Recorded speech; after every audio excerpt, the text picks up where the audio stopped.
শহীদুল ইসলাম বাবুল, শেষ করার আগে আপনার এলাকায় আপনার চেয়ারম্যান নিয়ে যে সমালোচনা হচ্ছে, পুনর্বাসন করছেন, সেই বিষয়টা জানতে চাই যে না, এটা ভালো প্রশ্ন করেছেন। কিভাবে দেখছেন? এটা খুবই বহুল প্রচারিত নিউজ আজকের দিনে, অনেকেই আমাকে প্রশ্ন করেছেন। শোনেন, আমার যে এলাকাটা, সেই এলাকাটা খুবই স্পর্শকাতর একটা এলাকা, এবং এই এলাকা আওয়ামী অধ্যুষিত এলাকা বলতে হবে সত্যি কথা। কিন্তু এইবার আমি এখানে বিপুল ভোটের ব্যবধানে বিজয়ী হয়েছি আলহামদুলিল্লাহ।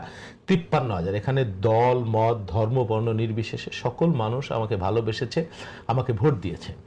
তো আমি সকল মানুষের কাছে কৃতজ্ঞতা প্রকাশ করি। এখন আপনি আওয়ামী লীগের পুনর্বাসন বা চেয়ারম্যানের ফুল দেওয়ার যে বিষয়টা, উনি একটা ইউনিয়নের খুব জনপ্রিয় চেয়ারম্যান এবং সজ্জন মানুষ। উনি এক সময় আওয়ামী লীগ কতটুকু করতেন এলাকায় আমি আজকেও খবর নিলাম, করতেন এক সময়, একটু কিছুটা আওয়ামী লীগ করতেন। আওয়ামী লীগের থানা পর্যায়ের কোন একটা সদস্য বা সম্পাদক ছিলেন এক সময়।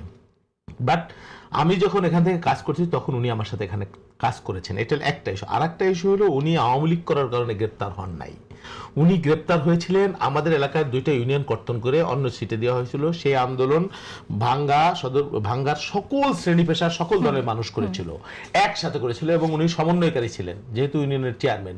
সেই কারণে তাকে গ্রেপ্তার করা হয়েছিল। তখন এলাকার মানুষের দাবি ছিল যে এই আন্দোলনে যারা গ্রেপ্তার, এবং সেই ইউনিয়ন কিন্তু আমরা ফেরত এনেছি। তখন মানুষের দাবি ছিল যে এই আন্দোলনে যারা গ্রেপ্তার হয়েছে তাদেরকে মুক্তির বিষয়ে ব্যবস্থা নেওয়া। মুক্তি আইনগত প্রক্রিয়াই হয়েছে, আমরা চেষ্টা করেছি, উকিলের সাথে কথা বলেছি।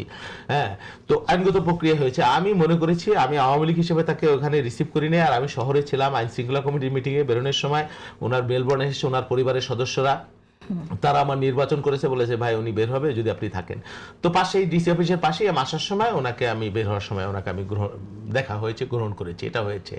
এবং আমি তাকে রেসপেক্ট করি, আমি তাকে ভালোবাসি। আমি মনে করি না যে তিনি আওয়ামী লীগ করার কারণে, এলাকার সার্বজনীন একটা দাবির প্রেক্ষিতে, মানুষের সেন্টিমেন্টের প্রেক্ষিতে আমি সেখানে গিয়েছি। এটা যে অপরাধ হয়, কিছু করার নাই আমার। ধন্যবাদ। আচ্ছা।